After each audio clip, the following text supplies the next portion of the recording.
You're tuned in to the Planet Mikey podcast. Please hit that subscribe. Today, Mikey has a best of interview from February 28th, 2023, with Red Sox legend Fred Lynn. And we begin with this. 1-2 the count to Freddie Lynn. Lynn, surprisingly, has really been struggling with men in scoring position. And he's got the bases loaded. He out at first, Carew at second, Trio at third. 2 out. And he drives it to deep right. Back goes Murphy, away back. And there it is, the first grand slam in All-Star history. Adley Hammaker has been driven to cover on the first grand slam home run in All-Star history, hit by that man, smiling Fred Lynn. Welcome to the Planet Mikey Show. We're happy to have Fred Lynn, who's one of the greats, one of the most beloved Red Sox players of all time, and a member of the Red Sox Hall of Fame since 2002. Freddie, how are you? I'm doing pretty well, thank you very much. Now, Fred Lynn broke in 1974. And to say Freddie broke in with a bang is to really be the biggest understatement you could make. Not just the 15 games you had at the end of 74 where you hit 419, but the 1975 year has to go down in history, baseball history, as one of the all-time greatest rookie seasons. I mean, you're the only guy ever to win Rookie of the Year and MVP in the same season. So to start as an MVP, where do you go from there? My God. Yeah, I set the bar pretty high. There's no question. But, to be honest, I expected to do well. I had done well at the collegiate level. But the big hole for me personally was we didn't win the World Series. I mean, we got there, and we got to Game 7. And for the first time in my life, in a championship game, I'd lost.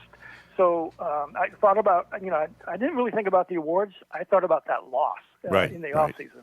Well, that's because you're a winner. You know what, Fred? The thing is, I blame that entire 1975 World Series loss on one guy, and it's Vern Rule. He broke Jim Rice's. Yeah, up and in fastball to Jimmy, and he just couldn't quite get his hands out of the way, and it got him on the top of the hand. Took him out. His hand. Yeah, took him out of the World Series. And by the way, it's not as though the Red Sox couldn't have used his right-handed bat against all those Cincinnati Reds left-handers. I mean, that Vern Rule pitch screwed the Red Sox out of breaking the curse way back in 75. Do you agree? I agree, absolutely. I had this discussion, let's call it that, with Johnny Bench, and he said, you could have Rice and you still wouldn't win. I said, listen, Johnny, we're going to beat you guys in 6 games. Every game we lost to you was by 1 run. Right. And you don't think Jimmy Rice, our number 4 hitter in the lineup, would have be a factor in the game? It'd be like the Reds not having you. Do you think you guys would win without you in the lineup? No. Well, there you are. And by the way, Rice hit 309. He had 22 homers, drove in 100. Now, you, in your rookie year that year in 75, 21 homers, you drove in 100 runs, and you led the league in doubles, runs scored. You were the MVP. You were the Rookie of the Year. You won the Gold Glove. I mean, it was just an unbelievable year. And they, of course, everybody called you, the Gold Dust Twins. Both you guys had such great years. One right-handed hitter, one left-handed hitter, roughly the same age. I think you're 1 year older than Jim Rice, if I'm not mistaken. Yeah, just, a few months, actually. Between, you put Dwight Evans in the mix, and he's just a few months older than me. So you've got 3 guys that are basically 22 years old in 1975 or 23. It looks like we're going to be there forever. And all 3 of us produced. So that just doesn't happen in baseball very often. First of all, you're not going to have a team that's willing to have that many young guys in the lineup at the same time. Right. And then the fact that they're all on a pennant contending team in a town like Boston. At that age. That doesn't happen. So it was so unique. That season was so unique. So many young guys on that team. Rick Burleson was 23. Rooster, yeah. And you've got 4 guys right there that are 23 years old starting for a pennant contending team in a town where they expect you to win. So it's just unheard of. Yeah. And the fact that we all did well, and the nice thing about it for all of us is that the press really didn't look at one guy and say, well, this rookie is doing this. It was all of us. Yeah, you shared it, so yeah. We felt comfortable.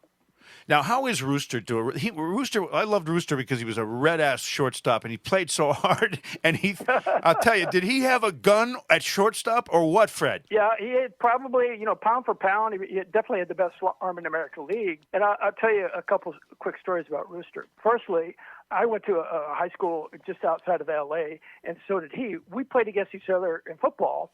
He was a senior and I was a junior, and his team waxed mine, by the way. But so I knew of him then. And then when we would, during the wintertime, we would work out at one of the local colleges. And so Rooster and I would play catch together. And we would get about 30 feet from each other, and we try to break each other's hand. We just throw it as hard as we could right out of the get-go. That's nice. So that's our attitude. Let's see how hard we can throw it, see if we can hurt the other guy. That's a great way to end a career. Actually, when you think about it, clearly. Yeah, good hand-eye coordination. It works on your hand. Guy throws in a little turn on. Yeah. Turn your glove. It's not an innocent game of pepper. The thing about now you played football. So what was you were a receiver? I was a wide receiver or defensive back. Yeah. Yeah. Okay. And you, by the way, you went to USC, and you won the College World Series there. But there was another guy who went to USC who was a pretty good wide receiver who also is named Lynn. Yeah, Les Swan. He was my teammate because I went there to play football. That was my scholarship. It wasn't for baseball. Oh, is that right? Yeah. So I played football with Swanee and Sam Cunningham and that group of guys my first year. And and I was a footballer first and baseballer second. Yeah. Wow. I never knew that. To get me to the big universities. That's like when guys get. I mean, I know Dave Winfield got recruited in 4 different sports, except hockey. They didn't recruit him in hockey, 3 sports, I guess. But when you think of Dick Raditz, he got a basketball scholarship to go to Michigan State. Then he's throw 100 miles an hour in the big leagues. It's like it's to be a good athlete in 2 different sports at the same time. To the point where USC's giving you a football scholarship, did you ever regret not playing football? Yes. The short answer would be yes. After my first, in those days, freshmen weren't allowed to play football, varsity football, so we had our own team. But we basically worked out with the varsity every day. And since I played offense and defense, I was the scout team, say we're playing Alabama. So we'd have our first string offense against Alabama's defense, which I'd be a part of, and then vice versa. I'd play offense too against our first team defense. Mm-hmm. So we'd do that, and then we'd have our own practice. So it was a long day for us, and I had a good season my freshman year. In fact, the first time I touched the ball was a kickoff against Cal. I went 80 yards for a touchdown. So it was a pretty nice start. In baseball, freshmen could play varsity, so I did. We won the College World Series. I was on the all-tournament team, and then I played for the U.S. in the Pan Am Games. I led the tournament in home runs down in Cali, Colombia, and we lost to Cuba in the gold medal game 4-3, and I'd hit a home run to put us ahead in that game. So I played, I saw a lot of really good players in our country and all of the Americas. And I said I think I'm going to advance in this sport, and that's when I came back and I quit football. Toughest decision of my life. The next year they went, SC was national champs in 72 and 74. So if I had stayed at school and played football, I would have won 2 national championships in football and 4 in baseball. But that doesn't happen. And not even Bo Jackson can talk like that, right? Yeah, that's right. It would have been. Well, back then, you didn't get much fanfare, but there's no way you sneak up on anybody when you have that kind of credibility. That's right. People have already kind of noticed you a little bit. Now, let me ask you this: when you came up to the Red Sox, were you in a hurry to get up to the big club based on the fact that you had to spend a year in Bristol, Connecticut, and a year in Pawtucket? I mean, is that motivation to get you the hell onto the big club? Yeah, you know what. The minor leagues, I signed mid-July of 73. I got to the team, the season was half over, basically. And they were terrible in Bristol, and that's where we started. And I was there about a month and a half, and they called Jimmy Rice and I up to AAA because the team was in the playoffs. When you're in AAA town, the girls on the road are AA. It's not going to be fun. No question about it. So you come to the Red Sox, you have this big splash, this MVP, Rookie of the Year thing, and the disappointing ending, which we talked about, which I'm going to continue to blame on Vern Rule because That's right. Cincinnati had nothing but lefties coming at you, with Gullett and all those guys. But moving along, you really kind of had a huge secondary resurgence, even topping, I think, the numbers you had in your rookie year in 1975. In 1979, you had an unbelievable season. Yeah, 79 was an interesting year for me because after the 78 season, we lost that playoff game to the Yanks. Right. I kind of discovered, I was watching Jimmy, and he never seemed to get tired in the second half because he's a big, strong guy, right? Mm-hmm. And I was just I'd waste away to nothing. I'd lose 10 pounds easy during the course of the season, get down to like 170. And so after the 78 season, I discovered Nautilus, the gym equipment, and I started lifting just kind of like I would call it an executive workout. No free weights, just machines. Yep. And then I did that during the winter, and I put on about 15 pounds of muscle. But, I didn't really think much of it until I got to spring training, and the guys were looking at me and say, geez, what happened to you? And I got bigger. And so now I'm hitting balls that normally would be like fly ball outs. Now Sure. they're home runs. And I said, whoa, who's that guy? 39 home runs that year. Yeah, it was really different. And Jimmy had 39 too. For somebody of my size, Yeah. To hit that many home runs in an era where the ball didn't really travel and the ballparks were big. Right. That was kind of significant for me. I think you got screwed out of an MVP that year as well. I mean, let me just run these stats by these other guys here because, I'm the stat guy, okay? 116 runs, 42 doubles, 39 homers, led the league in batting average, OPS, slugging, on-base percentage, but somehow Don Baylor, and I'm not knocking Don Baylor, he had a great season, but what's Ken Singleton doing ahead of you in the MVP votes that year? And you beat Brett out for the batting title, and you had a better season than George Brett. What happened to the voting that year you didn't get that MVP? Well, I was told that, their team won and ours didn't, and that was a huge factor in a lot of the voting. And then, a couple years later, Robin Yount won, I think, his second MVP, and his team finished like fourth. Right. And wait a minute. Right. How about Ernie Banks? Hey, wait a minute.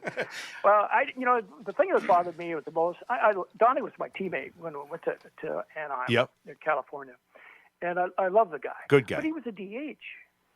That's a whole different animal than being the center fielder. Hello, and a Gold Glove type center fielder. Don Baylor didn't pick up a glove that year, right? No, but he carried the club. There's no question about it. He drove in like 140 runs. Yeah. So he had a tremendous offensive season. But that's just one way. So I just was like, okay.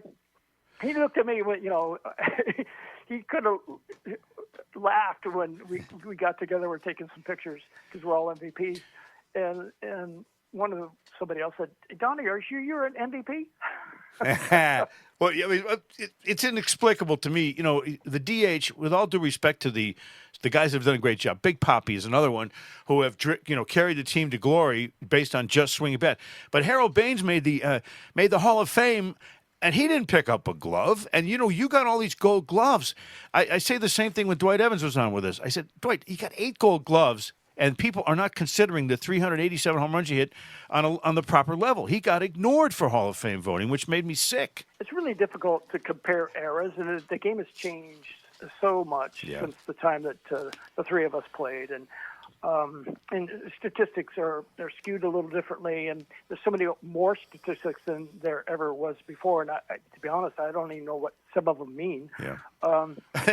Right. All those the war and all that really stuff. Don't. I know what the box score, and then I see all these things. What's that? What that means? Yeah. Used to be so easy. RBIs. You look now. It's like what's war? What's defensive war? What's all this war talk? By the way, Fred, we have a quick 30-second commercial here. Let's see if you recognize this one here. You ready? Hey, Freddie Lynn. Know what kind of fragrance a woman really likes on a man? Something manly and fresh. For his face, for his body. Something that lasts all day. Aquavelva's great musk. It lasts from dawn until dusk. Musk from Aquavelva, the extra strength lotion with a fragrance that lasts all day. Aquavelva's great musk. It's so manly and fresh all day. There's something about An Aquavelva man. Hey, Oh, God. was that your first time singing in a commercial? That was great. That was, you know what? I remember, I grew up in Southern California, and we had music back then. That was a class, and I was terrible at it. I couldn't sing a lick, and like it was the only class I ever got a C in. And so, what do I have to do for this commercial? I have to sing. And these two ladies, I mean, they were professionals. They were absolutely lovely, great. lovely we filmed professional. at Dodger Stadium, and then it comes time for me to sing, and I'm singing with the girls. I said, okay, I can do this. And then they said, okay, do it by yourself. Oh, no. No. Oh, no. It was like, oh, my God, it was so embarrassing. Yeah, someone's going to say yes to doing it by yourself when you're surrounded by two beautiful women. I just don't think that works. We're talking to Fred Lynn. We've got Bill Smith, yours truly, Mikey Adams, and the one and only Fred Lynn, who I'm going to tell you is one of the most beloved players in the history of Red Sox baseball. Everybody always says, I go online, if I tweet Fred Lynn's birthday, February 3rd, everybody goes, oh, he was my favorite player. Oh, God, I loved Fred Lynn. Fred comes from that time when baseball was baseball. Yeah. But everybody, it's very rare to have a player that everybody just loves the guy, Fred. Do you get a lot of accolades and people wanting to shake your hand, take selfies with you? It's kind of fun post-career to hear what people say about you. And I'm most proud of the fact that they still remember me for my defense, because I always consider myself a defender before a hitter. And I just absolutely beam when people remember plays that I made. And sometimes they'll recall something that I've forgotten. And then they'll say, do you remember the play you made against so-and-so against here? Yeah. And I think, wait a minute. Yeah, I do remember that.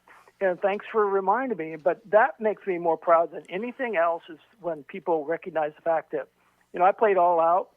I certainly sacrificed my body a little bit to make plays. But that was the fun part. One of the most fun moments was in 1975. We're playing the Yankees in Shea, and it's the first game of a doubleheader. There's like 55,000 people. Is this the 1-0 game? Yes. And that's a Billy's pitch in, Yeah. and Catfish. And Nettles hits a ball in the bottom of the ninth deep into the left center. Well, I'm playing him way to right center. And I don't know how long I ran, but it was a long way. And I dove and I caught it and did a somersault. Jimmy hurdles me in his knee. This is my head by about an inch. If he doesn't have the ability to jump, I'm still laying there.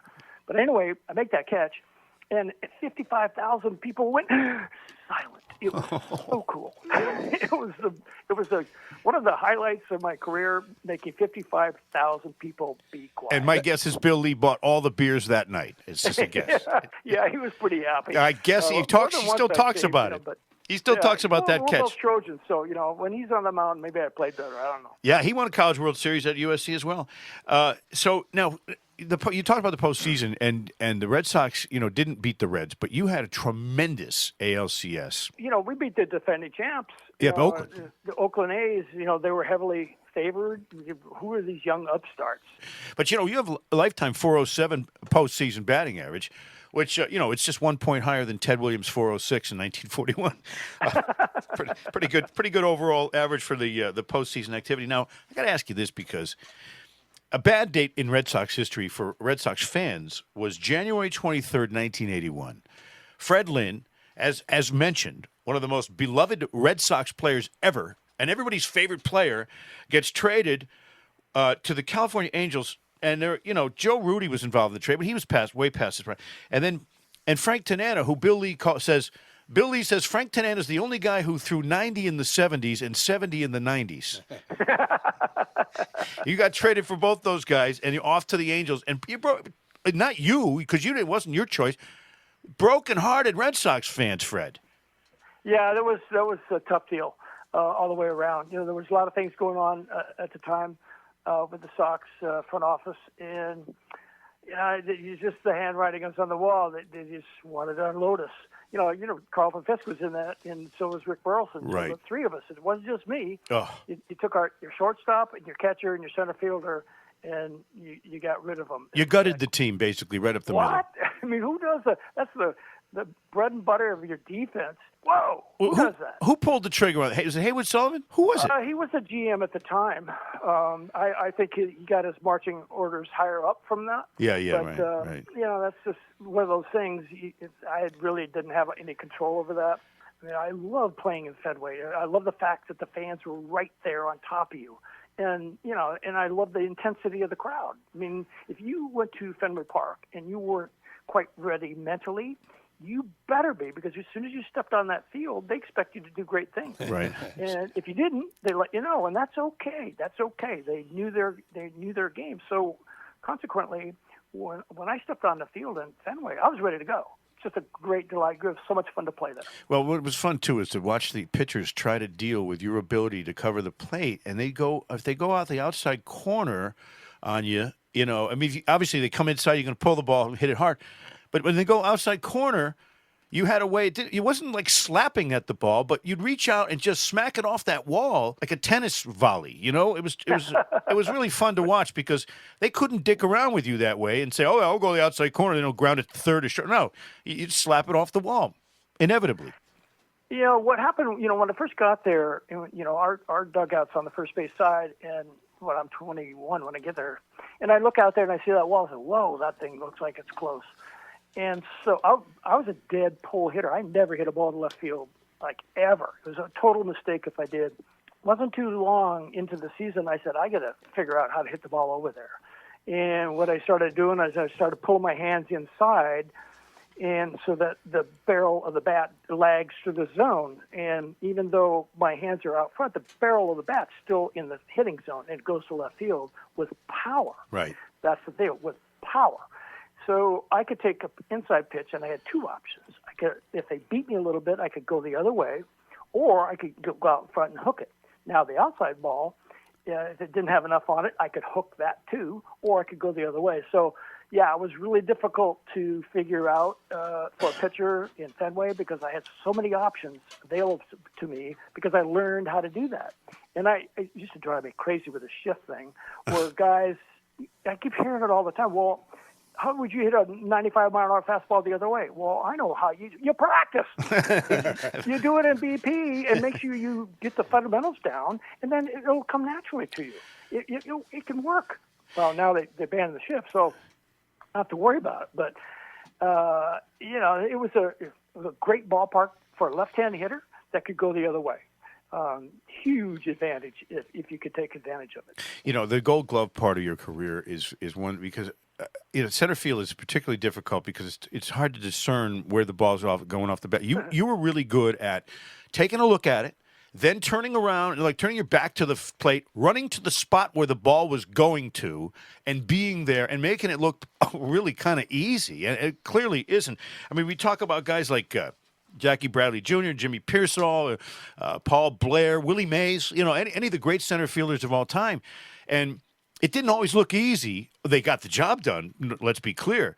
But somehow you were able to glide to the ball, Freddie. And I don't know, was that the skill of being able to discern where it's headed before you even took your first step? Well, you know, taking the direct route to the ball, one of the things you have to do is take a lot of balls off BP, you know, and see how the balls are flying, okay, yeah. and learn how the ball's going to travel. Once if a right-hander hits it, how it's going to spin, and left-hander hits it, those kinds of things. A couple things as far as my footwork is concerned. Remember, I played defensive back in football, but I played basketball as well as a point guard. So I had all the footwork drills down from those two sports. Mm-hmm. In baseball, I didn't have to think about moving my feet. I just knew how to do it from doing those other sports. So I never got twisted. My hips are always in the right direction. And then there's an instinct about where the ball is going to go. You know, some guys have it, some don't. But probably the most important thing you can do is get the jump on the ball. Assume the ball is going to be hit to you on every pitch. Right. So that takes mental energy. It takes, I call defense the want to, because you have to want to do it because it's not easy. And so when you anticipate like that, you always get a good jump on the ball. And so you're moving as the pitch is being thrown. Yeah. You know, and being, just as you said, the energy of being ready on every single pitch, even though 95% of them aren't going. That's why, you know, it used to be that, center fielders, they were great defensive players. They didn't care if they hit because it's so much energy required to play the position. And then you got guys like Mays and Mantle and all these great players, Ken Griffey Jr., all these guys that played center that can really hit. Well, that's just an extra added bonus. That's a bonus. Imagine hitting as a bonus in baseball. I got to say, the Jim Edmonds catch, and I saw him at a bar in Chicago one time. I told him this too. Freddie, you made thousands of great catches in your career. The one greatest catch that I thought, the impossible catch, was the one he made running straight back towards center field. You remember that catch? Where I do. Yeah. That's an unbelievable catch. Now, maybe that's the highlight of his career. He seemed to think so when I bought him a beer. But the fact is, that was a pretty remarkable catch. I mean, talk about all out and making the diving wide receiver catch of the football in the end zone. It was beautiful. Did you have any particular idol as a center fielder when you were growing up that you would like to be as good as or mimic? As a kid, my two guys that I loved were Mays and Clemente. Probably because they were 5-tool guys that had no holes in their game. They could do everything really well. Oh, yeah. And they looked like they were having fun. They just looked like they just enjoyed the game. Clemente was so great, wasn't he? Yeah, they just made it look easy. Let me ask you about the state of baseball now and a couple of current questions, because we have a musical guest coming up for you that's going to sing a song about a guy named Fred, and we have what we call Castiglioki. But first, let me ask you about the rule changes that baseball's made, Fred. Are you on board with the pitch clock? First thing that's going to happen, the games definitely will be shorter. Secondly, guys won't strike out as much. The ball's coming, and they're ready to go. They're going to put the ball in play, and there's no shift on. You watch, the strikeouts are going to go down. Home runs might go down a little bit, but there's going to be higher averages. Right. And the games are going to be shorter. There's going to be more action. More contact. There's balls in play. Yeah. There's lots of exciting things I think are going to happen. More small ball, more things, lots of hit and run, steals, all those kinds of things where people are moving. Yeah. Hitting a home run is great, but striking out in the home runs, if that's your only deal, that's pretty boring. Yeah, you're right. Doubles, triples, singles. It's become the three-point play, like from basketball, where it just has taken over the game, the home run thing, and I think it's good. What about the bigger bases? That's kind of weird. I don't know what to think about that. I mean, if Ricky Henderson was playing now, he'd probably steal 200. Freddie, you're a great guest. You're a good guy. I'm so glad you got new knees and things are good for you out in California. If you don't mind, we'll leave you with this great Castiglioki tribute. It's a song from when you were 7 years old. And I can't wait. You listen and you hear them refer to Fred, and just imagine that it's you. Here we go with Castiglioki. And Fred Lynn, thank you so much. My pleasure. Okay, here we go. The music. Ready? Play it. Uh-oh, where is it? There it is. Joe and Jerry. I'm right here. 7 little girls sitting in the back seat, hugging and a-kissing with Fred. I said, why don't one of you come up and sit beside me? And this is what the 7 girls said. All together now, 1, 2, 3. Keep your mind on your drive and keep your hands on the wheel. Keep your snoopy eyes on the road ahead. We're having fun, sitting in the backseat, kissing and hugging with Fred.